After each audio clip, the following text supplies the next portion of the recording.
England got there in the end, Troy. Was it an improved second half, even though the scoreline suggests it was? Did it meet the eye test? No. I think it was worse. Yeah, I agree. No. Look, you got to be positive. Got the win. Another clean sheet. Got a couple of goals. Job done. Jude Bellingham looked good. High energy. You gave a 4 at half Now time. tell us how you really feel. Are you giving a 4 for the whole game? That's how I really feel. What'd you give the second half? You gave a 4 for the first. I'd probably say I'd push up to a 6 because we scored the goals. That's actually the best rating you've given so far in the But World that Cup. wasn't... No, I gave real credit against Croatia in the second half. I thought we were more dynamic, thought we added a lot more intensity to our play. This was very limited, very limited. And if you want me to get excited about this, I'm the wrong guy. Bring somebody else in. This is not for me. I think give credit, got the job done.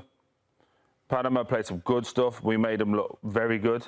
And then until the end, when they had to show quality to score, that's when we showed Panama's level respectfully. That's why they're going home. But they could have scored 3, 4. Another day again, where arguably he could have got a penalty again. Ball gets crossed into the box, hits Morgan Rogers on the hands. Thankfully, we don't get it. I haven't seen the Thomas Tuchel that everyone keeps telling me we're going to see. But I suppose the other thing they keep telling me is he's a winner, tournament guy that just gets through and gets it done. That's what I've seen so far. We're getting it done, but nothing to excite me, nothing to get me going, right, I can't wait to play Senegal, or, do you know what, let's go book the tickets for the final, take the kids, be historical. So, OK, I don't know. I'm not sure. Were you underwhelmed, Nige? Yeah, not a great performance, but they got the job done. And we've sat here sometimes and we've said it as ex-players that, you know, sometimes teams just find a way to do it and get the job done, and that's what England did today. The worrying thing for me is moving forward from what we've seen performances-wise, whether it's collectively or individually. The better opponents you play down the line, you're worried because the performance just wasn't still quite there and wasn't good enough for a game that England, on paper, should have dominated for the full 90 minutes and had chance after chance after chance. But on the opposite end, it was Panama who had probably the better chances. But they found a way to get the job done. They got the result. There's no point in dwelling on it and crying over it. But I'm sure Thomas Tuchel's going to have a lot of words with his players because performance-wise... How many more words could he have? Well, for three games in, he's been speaking before the game, half-time, after the game, the days in between. But you could see by his facials and his reaction on the sideline, his demeanour, he was frustrated because he knows that these players are not playing to the level that they should be. And that is the worry moving forward. So that, for me, wasn't great, wasn't convincing, but they got the job done. But for England, we need to step it up. If we're really serious to say that England are one of the favourites in this tournament, they need to step up in performances. It's no good just by referring to names and clubs and where these players are at and all that. That's out the window now because they haven't done it for performance-wise on the pitch. England scored 2 goals in the second half, one from a set piece, another one from a cross. They made 2-3 plays. I wanted them to win 6-7-0 because I got a message from someone at the network after my halftime rant about England, how poor they were. I got a little message like, oh, it doesn't look so good, that rant now, right? In a day and age when everyone goes on Twitter, boop, boop, boop, 2 seconds, Instagram, boop, boop, highlight, oh, wow, what a goal, Harry Kane. If you watch that game from start to finish, I think they got worse in the second half. He says there were 4 in the first half, maybe 4.5 in the second half. They lost every duel. Goals take them up is the only reason I gave them. They lost every duel with Panama. Panama. And now some people say, oh, yeah, but what do you know? You know, I played with 3 of those guys every day for a couple of years. 3 of the guys from Panama, right? And with all due respect to them, great guys, not world beaters, not to play against $100 million players. So for me, in a day and age when you could go pull up the highlights and the goals and everything else, if you watch that game from start to finish, again, here we come to the fork in the road. If you are in the camp that you say, well, England, they got the job done, they won 2-0, they played better in the second half, you don't know football. If you're in the camp, hey, that was poor, first half, second half, not good enough. If we're going to go and play France, we're going to go play Spain, we're going to go play these top teams, that's not good enough. Even if you get through first in the group, that's not good enough for England, for what we came here to do. That Tuchel's looking at that. He's at the end of the game. He's like this. He's got his hat down over his face. He's embarrassed. He's embarrassed. So, again, fork in the road. You watch that game. Okay, go on Twitter. Go look at the highlights. Yeah, they played great. Fine. They got the job done. Okay, you're lying to yourself. That was a really poor performance from start to finish. Isn't the only good positive, though, to be able to say, you know, at some point it's interesting because none of the teams have been that great, have they? Like, apart from Argentina and France, who else has been that good? I agree. But the problem you have is England are seen in that same high regard. England is seen as the top 3 or 4 favourites. Third favourite to win it. It's England, Spain, Argentina, and France. They're the fantastic four. But they have not performed to the same level, nowhere near the same level as Argentina and France have. So that's the problem. There's a big difference as well. For what you may say, only two teams are playing really well. I could probably say 10 teams have had one good game. We haven't had one good game yet. A 90-minute game, a body of work where you go, OK, that's who we are. That's the US had a great game against Paraguay. Yeah. But I'm saying Norway have had great games. Senegal, even Ghana had a great game against us. There's so many teams that can say, OK, that's the identity, that's who we are, that's what we're trying to do. One good thing maybe that you could take a positive is that they created some chances, but they were wasteful. That's the negative side. Here's just a look at some of the numbers of that, by the way, from SofaScore, because, yes, nothing came of them, but the wingers, on paper... Forget that. You've teed this up the wrong way. This is my. I haven't seen it before. No, this is my graphic. So you just teed up the wrong way. Okay, go ahead. We've got 3 wingers who came on, right? Remember, Saka is coming back from injury, so I'll give him a bit of grace because it's his first start in about 2 months, a month and a half. Rashford, again, everyone after the last game was clamouring for Rashford. Grella said earlier, 1A, 1B. Madueke, I'm just going to leave it alone before I get myself in trouble again.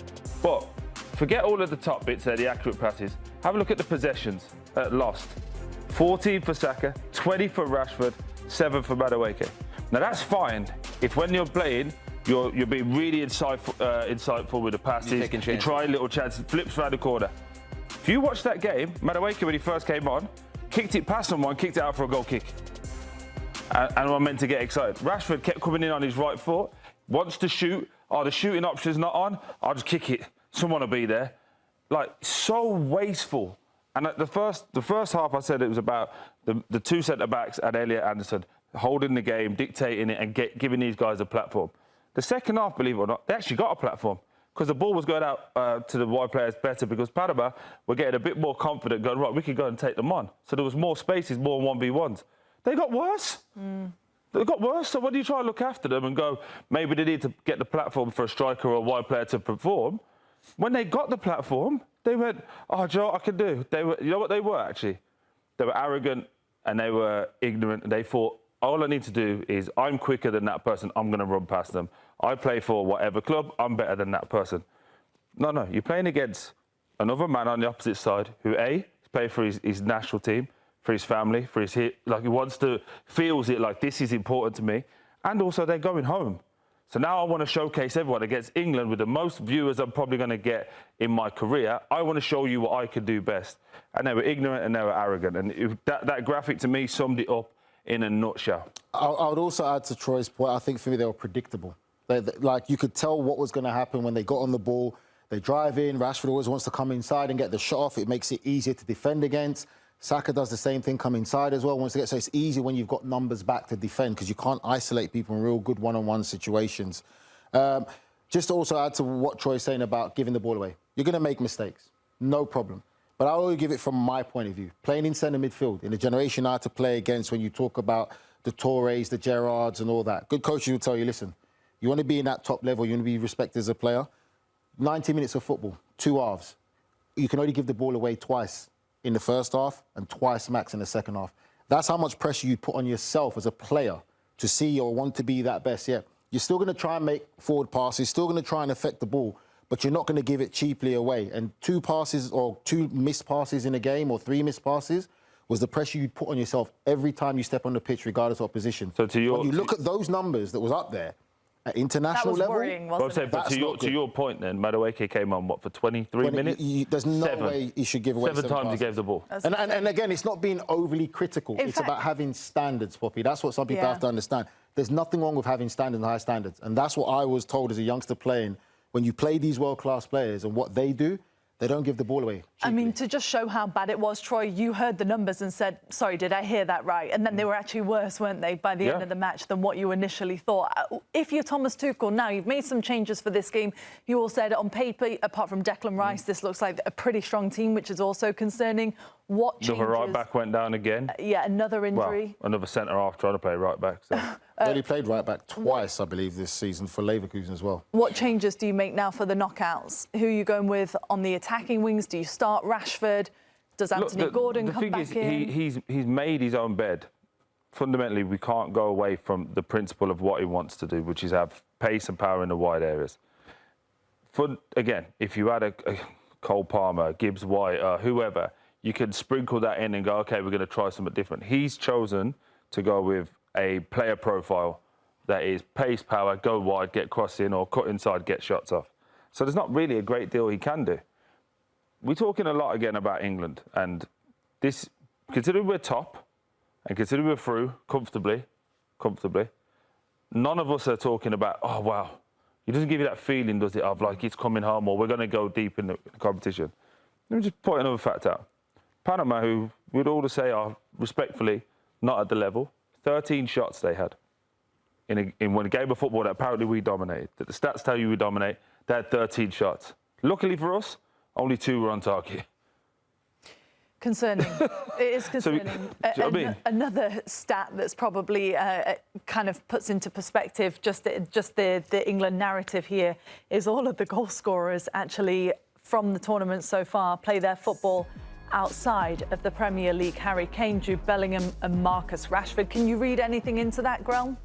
No, for me, no. I don't think so. I think, like, this is an individual graphic, and I think, again, the problems are with that when they go play, it looks very individual and it looks disjointed, and it's not clear what Tuchel wants to do. And I think that the team performance has been poor. So regardless of who's scoring, I don't think Harry Kane has been amazing. I don't think Jude's been amazing. The level that you expect to see from these guys. They put together 2 plays in this game, 3 maybe max, right? But Panama was a better team than them. 50-50. They beat them physically. They beat them with the passes. They beat them with the game plan. It was clear to see what they wanted to do. They created chances that if they had a little bit more quality in the box, they probably could have scored 1 or 2 easily. So I just think you have to be very realistic. I wonder what the conversation in that changing room is after the game, because if I know anything about this game, it's definitely not, hey, boys, well done tonight. It's, hey, boys, we got to do something more. We definitely, you can't lose 90 minutes. You can't be the second best in so many moments against Panama. It's not possible. I'm really quickly onto that. Just start to think now if you're the players on the bench who haven't played at this moment in time. So you're going, okay, this performance they're not great, and I can't get in. So this is where Tuchel's man management and his coaching staff now have to keep all the other guys on side. And Nigel, you know this better than me, but when they go now back to the hotel, you've got guys who are running going, I should be playing. They've got to go speak to their families and say, you know, because your families always go, oh, why did he put you on? You have to go do political, be like, oh, it's okay, we won, blah, blah, blah. But now it starts to get to the point of Thomas Tuchel hasn't got a great record of man management. He's got a great record of getting the job done and moving on. Now we're going to see, can he keep everybody else, the likes of Ivan Toney, Ollie Watkins, Kobe Mainu, these people who are really good players for their team and mainstays for their team, can't get a game. And we're playing poorly. So if we're playing poorly, I can't get a game. There's no way you're going to play me later on. And I was about to say, if they don't get a game today when they're up in the second half and already qualified, are they going to play in the World Cup? Will they be thinking But you need those guys to keep the morale up. You need those guys to be good around the hotel. You need those guys to be good when you have a training session tomorrow morning. Now we're going to see. Or in a big moment when they need to play. When they need to play, but it's also, again, because the performances haven't been convincing, and that's the thing. So now, to what the boy is saying, 100% right. Thomas Tuchel now is going to have to earn his money, because to find a way to get these players to stay on side and to get rid of all the outside noise, because there's going to be a lot of criticism about that performance coming off the back of Ghana now, how he keeps these players still believing in themselves to say, right, we're on the right track. It's knockout stages now. This is the real nitty-gritty. But performances have to improve. That's going to be a tough task for him to do. Panama played in a 5-4-1, right? You can see the blue markers there. And sometimes that's difficult because England strengths are on the wings here, right? And you see there they've got guys basically covering these positions here, right? And, you know, 1v1, they like to be wide. 1v1, if they go in 1v1 situations, it's very easy for the center back to come and make a 2v1. That's why they lost the ball so many times, right? Because they played right into this trap. Same thing happens here, right? 2v1 in this corner as well. So they're quite comfortable. At times as well, happened in the front. Two center backs played like this. He'd pass to him, right? He'd be able to close that down. Goes the other way. He'd be able to close that down, no problem, right? Pass to him. He'd be able to shift, no problem. It's easy to play against, right? Even at times, this is how crazy it got. Elliot Anderson would come in here between the center backs, right? And then be like this, right? Be something like this. Three guys, like Nigel said in the first half, you could put a blanket over them. Three guys passing 5 yards to each other, and this guy able to shift, no problem. Not drawing anyone in. Think about if you're him, happy days. Think about if you're him, happy days. I'll help out my partner here, be able to step into the midfield, happy days, right? England have to get in these spots and in these spots. And too many times we get a midfielder from the midfield three, come out in between the center backs and basically do nothing, right? And not be aggressive enough. Again, you're playing Panama with all due respect to them. And also we got in the first half when Elliot Anderson was coming here, you got Harry Kane coming in here, right? So, and Tuchel even had his hands over his head. You got Harry Kane coming in here, this ball going into Harry Kane. He's in front of this line, this midfield line right here. He's here collecting the ball. Look at this. There's nobody to mark. It's happy day. If you're him, you're like, no problem. Go there and get the ball. No problem. You're him. Happy days. He's on the outside of you. Happy days. Now, what they could have done to be more aggressive, right? This is how they lined up. This is how they can be more aggressive here. The two center backs, when he gets the ball, you have to commit this guy. Take the space on the dribble, right? Now he's got to come one side, okay? Also, midfielder, Morgan Rogers, come down into this space where you want to play. Occupy one of the center backs, right? Harry Kane, stay high, stay away from the play. Stay on the center backs here. So they have to always worry about these darting runs behind, right? If you're the wingers, can you come inside? Can you get the fullbacks high, right? So wingers coming inside, fullbacks high. Center backs high, another midfielder here. Now, all of a sudden, what do? Do I go here? If he comes into the midfield, do I have to go with him? Right? Leaving this space here. Can you get a runner here? Can he come in and collect the ball from this center back here? Can he come and collect this ball here? Can you skip him? Can you get this diagonal run here? So all of a sudden now, this back line's like, wait, we got things to worry about. If he starts floating in here, do I go with him? Do I leave this huge space? Right? If he comes... If the fullbacks, right, these are the two fullbacks on this side, if they come inside into the midfield, right, like this and occupy midfield spots, now the wingers go wide, right? And now all of a sudden, these guys are coming in here into the midfield and this ball's going wide and you're creating 1v1 situations for your most dangerous players. Or you're creating these spaces in here because you've added so many numbers with the fullbacks in the midfield. This is a much more dangerous, aggressive way to play. Variations, right? Again, like we spoke about, fullback comes inside, winger goes wide. Winger comes inside, the fullback can do that. And pulling this Panama side that was way too comfortable, they sat like this in this 5-4-1, and they were like, no problem. We play against you guys 90 minutes, no problem. If the set piece doesn't happen, you don't know. But you've got to be able to pull these guys apart. You've got to be able to pull these lines apart, and I think England did a really poor job, way too comfortable, dropping center backs in here, fullbacks on the ball. They were almost like in this type of shape, right? Midfielders at home, Harry Kane coming to get the ball, wingers out here doing nothing. So that would be my concern. Can you get the ball in here? Can you get the ball in here? Don't go back to get it. Harry Kane, he's got a habit of going deep into the midfield lines. So occupy these center backs and pull them apart. They made Panama look good today, I think. I know that probably got a little confusing with all the magnets, but you got to occupy center backs. You got to come into the midfield. You have to change positions. You have to be aggressive to commit guys on the dribble, break lines with your passing. They played so slow and made the game so comfortable for Panama. 1,000% right. I thought that was great analysis there, Grella said. And what you said as well, Grella, about high and wide is also trying to affect those centre-backs. Like Troy said, if they're there and comfortable, they're not going to move in that back five. It makes it easy for them to defend. You need to affect them and pull them out. And that's the whole point of playing your 2-8s, so they can run into those spaces. And the best example we've seen about moving teams around, maybe regardless if it was Paraguay, was the USA. USA did it so well with the fullbacks going high and wide, and what happened was Weston McKennie was making that run. The other midfielders making that run, and Panama had no idea what was going on because The defender had to go out to the wide. Paraguay had no idea what was going on. Defender had to go out wide to defend, but it created a space for midfielders to run in, and then you're creating so many opportunities and chances. Again, if I'm playing against Harry Kane, I'm a center back, right? And I'm playing against Harry Kane, and he continually goes into the midfield line. That's so easy for me to say to one of my midfielders, hey, pick him up. Hey, watch your shoulder. He's there. And I can just stay at home and never be in danger. And the same thing with Elliot Anderson. He goes back in between the center backs. I'm the striker. I could just shift all day long. No problem. That's what Panama wants. The reason it's so easy with Harry Kane doing that is because there was no runners inside of him. So we saw it for Bayern Munich. He drops in, he gets on the half turn. He's got Luis Diaz, he's got Elise. They know when he's on the half turn, right, make those runs because he's got those passes. What happened was when Harry Kane was going deep in the first 5, 10, 15 minutes, the wingers were high and wide. So all he could do then was go back. But then if you're the Panamanian defenders, you're like, great, you stay there. Midfielders go bang, bang, bang, everyone presses, it forces them to go back. So just not in sync, and that's really the biggest worry for me. A month in now they've been together, and they're not in sync. You're not seeing any quick 1 and 2 touch passing, you're not seeing any overs. It's very much like a group of individuals. I don't know if you can go to the board right now. That's exactly what we show, what Troy's point just is right there. If you can go to the board there and look at the 3 center backs there when Harry Kane drops into the midfield. The 3 center backs are doing nothing of Panama there. This happy days there. The 2 wingers wide, Harry Kane going up into the midfield there. You see him between the 2 center midfielders. Look at the 3 center backs of Panama. That's exactly Troy's point there. He did that in the game, and he tried to switch the play, and he went straight out of play. And Thomas Tuchel was frustrated. He was. He threw his hat on the floor, didn't he, at one point?